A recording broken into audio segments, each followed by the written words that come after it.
guys, so welcome back.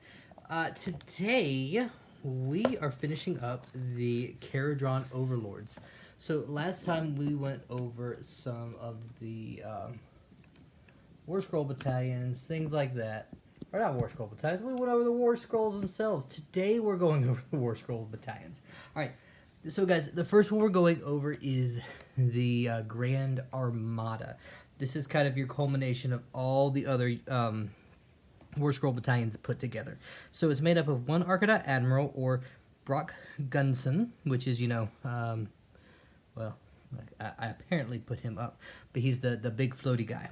Okay, one Iron Sky Command, one Iron Sky Attack Squadron, and 1 to 3 Gunstock Escort Wings. And I know you're like, that's not that many units. Just wait. Alrighty, so the Iron Sky Command, this is one Arcanine Admiral or Brock Gunderson, one Arcanine Ironclad, 3 units chosen from the following list in any combination. Right? Aether Chemist, Aether Navigator, Inran Master, so it can be the one on foot or the one in the dirigible suit. Alright? One Arcanaut Company unit, 1 to 3 Engine Rigger units. So it's actually pretty decent size, and you're going to have a lot of points in this. And the crazy part is, all of this can fly high altogether. So if you take the Iron Sky Command, you do not take Battle Shock tests for friendly Kharadron over units while they are wholly within 18 inches of the Ironclad for this battalion. Pretty good. Pretty good little buff. I like it. I don't see people taking it that often, but it's still pretty nice to save you the command, or the command point by getting that bonus. And you're going to take most of these units anyway, because you need the Arcanaut Company for your battle line. So, onto the Iron Sky Attack Squadron. It is 2 Arcanaut Frigates, 1 Arcanaut Company for each Arcanaut Frigate in the same battalion. So, Arcanaut Company units from this battalion can leave an Arcanaut Frigate from the same battalion either before or after it is moved. In addition, roll 3d6 instead of 2d6 when making charge rolls for Arcanaut Company units from this battalion that left an Arcanaut Frigate from the same battalion in the same movement phase of the same turn. That's a lot of units of the same. Interesting. It's basically just a bunch of Arcanauts and a bunch of frigates, which is okay. Alrighty. The Gunstock Escort Wing. So it's 2 to 3 Gunstock Gun Haulers, 1 Arcanaut Ironclad or Arcanaut Frigate, 1 Gunstock Thunderers unit, and 0 to 3 Skywardens unit. I see this getting used a lot, especially I will probably use this one. So, focus fire. At the start of your shooting phase, you can pick 1 enemy unit from this for this battalion to focus fire. If you do so, you can reroll hit rolls of 1 for attacks made by units from this battalion that target that unit in that phase. This is actually pretty big. I really like this, and I'm probably going to take this when I play my my list, because it has everything I want. I can take an Ironclad, 2 Gun Haulers, a unit of Thunderers, and I don't have to take any Skywardens. So it's perfect. That's probably going to be my go-to battalion in this book, to be honest with you. I feel like this is probably going to be taken by most Kharadron Overlord generals. Alright, so now that we've gone through that, let's go back and look into Skyports. Okay. So, the first Skyport is Barak Nar, City of the First Sunrise. Alright, so their abilities are Scholars and Commanders. At the start of the first battle round, roll dice for each friendly Barak Nar hero on the battlefield. For each 4-up, you receive 1 extra command point. That's pretty good. I don't see this army being super heavy command point reliant, but it is a great ability to have. It is a great ability to have to really help you stack up those command points. So, Kharadron Code. Alright. Article. Respect your commander. Article. Remember, so when we talk about these Skyports, you don't get to choose. So when we go back to your Legion's abilities, you get 1 article, 1 amendment, and 1 footnote. These guys, they're already chosen for you, so you don't get to choose out of the generic ones. So, their article, you can reroll Battle Shock tests for friendly Barak Nar units while they are wholly within 12 inches of a Barak Nar hero. Not bad, but most of the time, you're just going to spend the extra command point you got up here to take care of that. Alright? Trust Aethermatics, not superstitions. Each Baraknar hero can attempt to unbind one spell in the enemy hero phase. If they already can attempt to unbind a spell, they can attempt to unbind one extra spell in the enemy hero phase. Not bad. I kind of like that, and it would make your navigators really good, because then they can unbind 2 spells, which is pretty good. So your footnote, add 1 to the unbinding rolls for Baraknar heroes.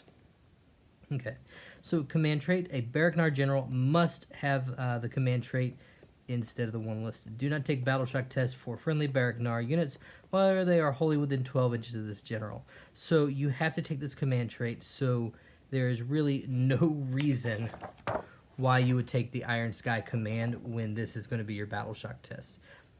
Because your admiral is going to be, you know, automatically passing all your morale.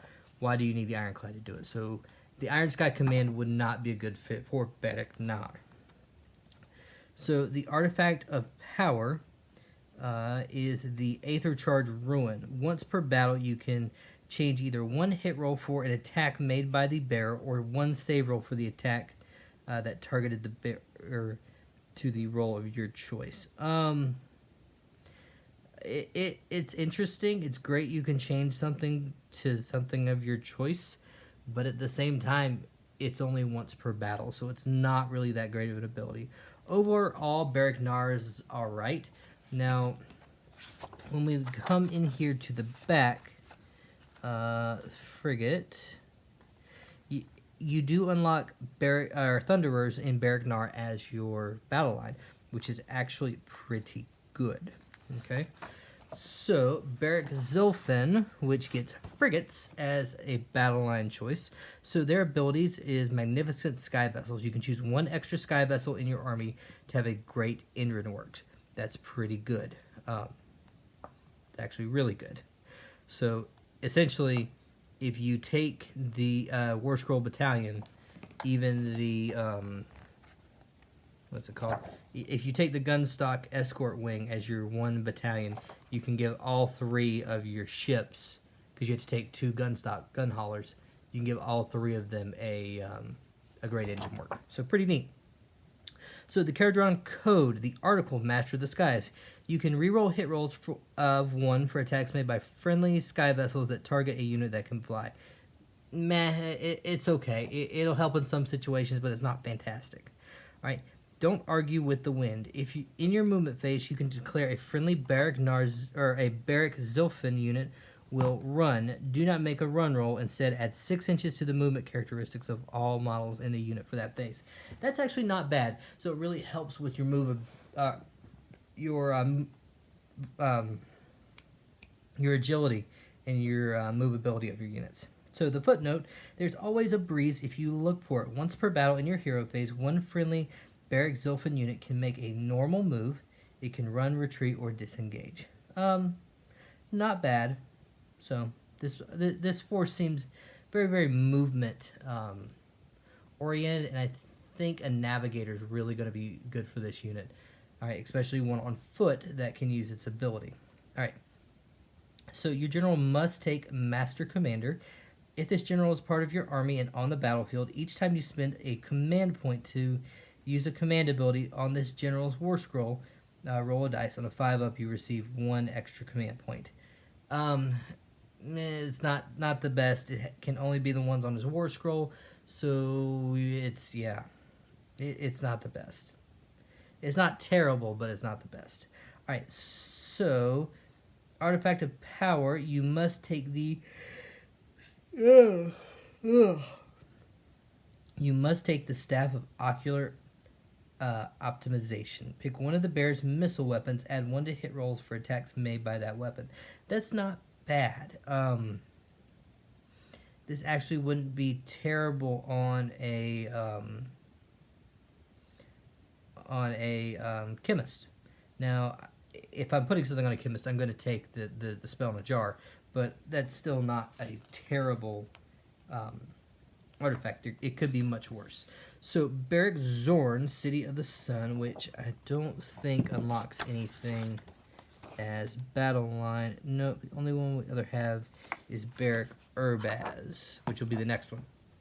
But Barrack Zon, City of the Sun, so they have deeds, not words, as their ability. Add 1 to wound rolls for attacks made with melee weapons by friendly Skyfarers units that made a charge move in the same turn. Add 1 to hit rolls for attacks made by with melee weapons by friendly Skywardens unit that made a charge move in the same turn. That's actually pretty good. Made a charge one. Now you're gonna have to really watch your keywords, but that's actually a pretty decent little ability. So as far as the code goes, their article, you can reroll hit rolls of 1 for attacks made by friendly Battalion Zon heroes that target a hero or a monster. Not the greatest. It really doesn't help buff the things around you, and your heroes aren't that really killy, so that's not the best. Alright. The amendment, leave none Dwarden behind. Add 2 to the bravery characteristic of friendly Skyfarers units while they're wholly within 12 inches of a friendly sky vessel. That's actually a pretty good ability, and you're going to get that a lot because you're going to stay around your ships. This army is going to revolve around ships, and I don't think we're going to see a full infantry force like you used to. Alright, so the footnote, show them your steel once per battle in your hero phase. 1 friendly Skyfarer unit that is part of a garrison on a sky vessel can leave that garrison. Set that unit wholly within 3 inches of the sky vessel and more than 9 inches from enemy units. Interesting.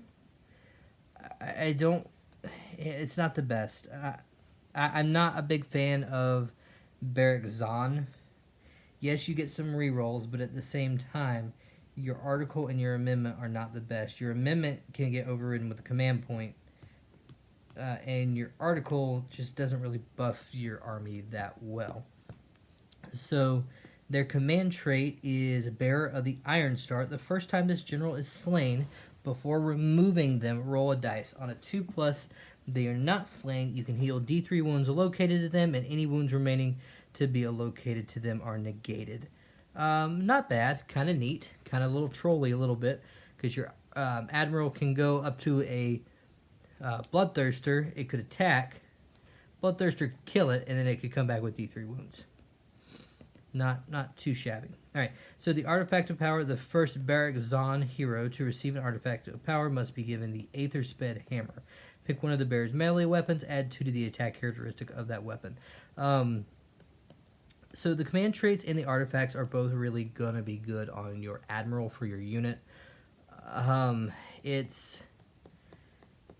don't know. Battalion Zon is not the best. It's not terrible. I kind of like your bonuses with your abilities. Your amendment isn't bad, but at the same time, it can be negated with command point rerolls. The article's alright, but if you're relying on heroes to like melee a Bloodthirster to death, something's going wrong. Okay? And then your footnote isn't bad either.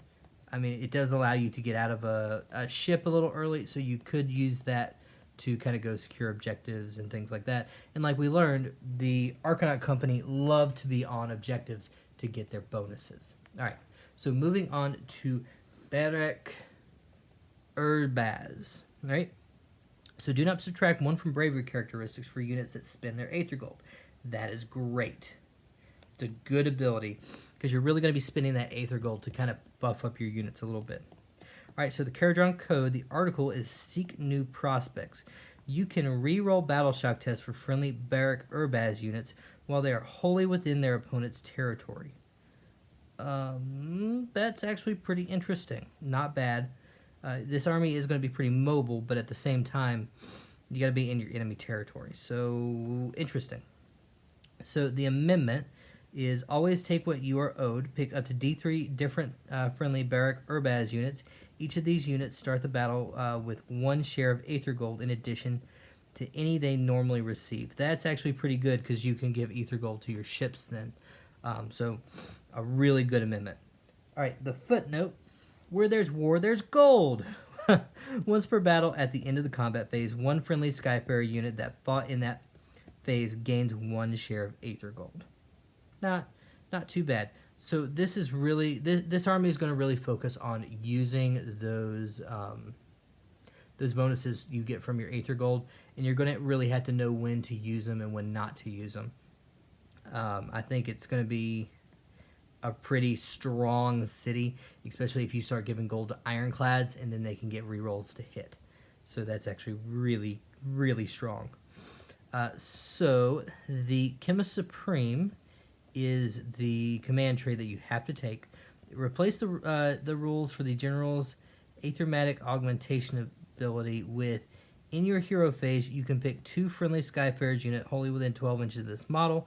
Until your next hero phase, you can reroll wound rolls of 1 for attacks made by those units. This ability cannot be used by an Aether Chemist that is part of a garrison or a friendly unit that is part of a garrison.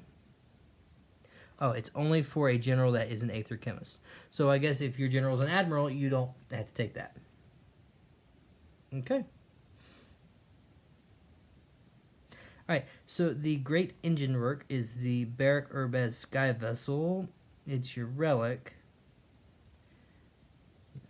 And it's your engine work. It's not your relic, and it must be given to the first Sky Vessel to receive a Great Engine Work. So, Breath of Morgrim. In your shooting phase, you can pick 1 enemy unit and roll 1 dice for each model in that unit within 6 inches of the bearer. For each 6, the unit suffers 1 mortal wound. That wouldn't be bad on like a suicide gunstock gun hauler. You fly one of these guys in, it gets assaulted, and then whoosh, we give out poisonous gas and everybody dies. Not too shabby. Or we just fly into the middle of a unit or into a middle of a zone where a bunch of units are and just turbo murder that area. Alright, so these are our last 2. Barak Mornar, the City of Shadow. So, fearsome raiders. Subtract 1 from the bravery characteristics of enemy units while they are within 6 inches of any friendly Barak Mornar unit. Not terrible, but not the best either. Alright, so their article is Seek New Prospects. You can reroll battle shock tests for friendly Barak Mornar units while they are wholly within the opponent's territory. Meh. So the amendment, Prospect Wars with all haste. In your first turn, friendly Barak Nar units can run and still shoot later in that turn. That's pretty good, actually. Alright, under the footnote, who strikes first strikes hardest. Once per battle at the start of your combat phase, you can pick 1 friendly Barak Mornar unit that is within 3 inches of an enemy unit. That friendly unit fights at the start of the combat phase, but cannot fight again in the combat phase unless an ability or spell allows it to fight more than once. It's a little superscript T in there. That's actually pretty decent. The footnote's pretty good. But let's check out these command traits. So the command trait goes on your general, Opportunistic Privateer. If this general is part of a garrison of a sky vessel that is on the battlefield after armies are set up but before the first battle round begins, you can remove the sky vessel from the battlefield and set it up anywhere more than 9 inches from an enemy unit. If you do so, that sky vessel cannot make a normal move in the first battle round, and units in its garrison cannot leave the garrison until the first battle round. That's actually pretty good. I do really like that command trait. It's going to be, you're going to use this on an ironclad, probably filled with Arcanauts or filled with Thunderers, to where you can get them in line for that perfect shot on the first turn without flying high. So pretty good. So the artifact of power is the Galeforce Stave. All right, at the start of an enemy charge phase, you can pick 1 enemy unit within 12 inches of the bearer. Have charge rolls for that unit in that phase. That's pretty good. That is really good. Actually, that's going to shut down some things pretty easily. I do like that. Overall, Barak Mornar is not too shabby, especially with some things they can do. So yeah. All right, let's look into the city that I'm probably going to be playing. So this is Barak Thrang. So, increase Stubborn. If a friendly Skyfarer model is slain while it is within 3 inches of an enemy unit, roll a dice. On a 4+, the model can fight before it is removed from play. Pretty nice. Pretty good. Alright, so the Kharadron Code. So the article is Chronicle of Grudge. After armies are set up, but before the first battle round begins, pick up to 3 different enemy units. You can reroll hit rolls of 1 for attacks made by friendly Barak Thrain units that target those units. pretty good. And it's just not melee attacks either, just reroll hit rolls of 1. So overall, fantastic. Alright, so the amendment is take help where you can get it. 1 in 4 units from your army can be a Dwarven unit that does not have the Kharadron Overlords keyword. Those units gain Barrack Thrain keyword. They cannot be the army's general and do not count towards the number of battle line units in the army. That's really good, and it's kind of like what the Cities of Sigmar did. So I'm happy to have another way to bring some units in to kind of give you some other options, especially for your foot troops. I'm thinking about getting some Thunderers and converting them to be Hearthguard Berserkers, which would be pretty cool, or converting some of the Arcanaut Company into Volkite Berserkers. Those would be really cool. I think you could pull some great things from the Fireslayer book over, or even from the Cities of Sigmar Dispossessed over, and make a really cool army. Alright, so the footnote, honor the gods just in case. Once per battle, at the start of your shooting phase or a combat phase, you can pick one friendly Barrack Thrang unit. Until the end of that phase, unmodified hit rolls of 6 for attacks made by that unit. Score 2 hits on the target instead of 1. Make a wounded save rolls for each hit. So this would be really good if you take the unit of Volkite Berserkers in with them, which is actually really, really cool.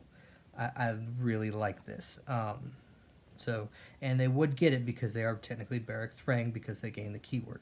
So your command trait that you have to take is Supremely Stubborn. When you use the incredibly stubborn ability for this general, they can fight on a roll of 2+ instead of a 4+. Huh. Pretty cool. Alright, so the artifact of power is the Grudge Hammer.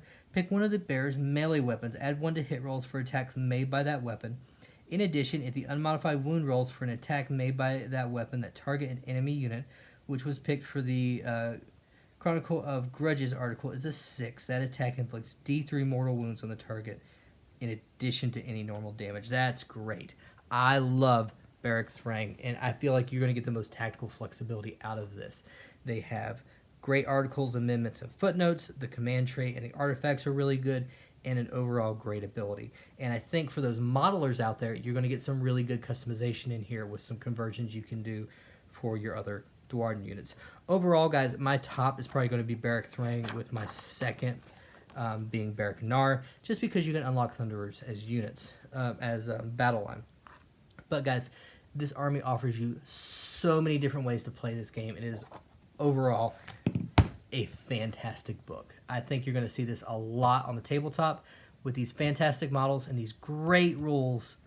It's going to be a great year for Kharadron Overlords. So guys, thank you so much for sticking around to the end of this army book review. I love this faction and can't wait to get mine on the table. Thank you so much for watching, guys.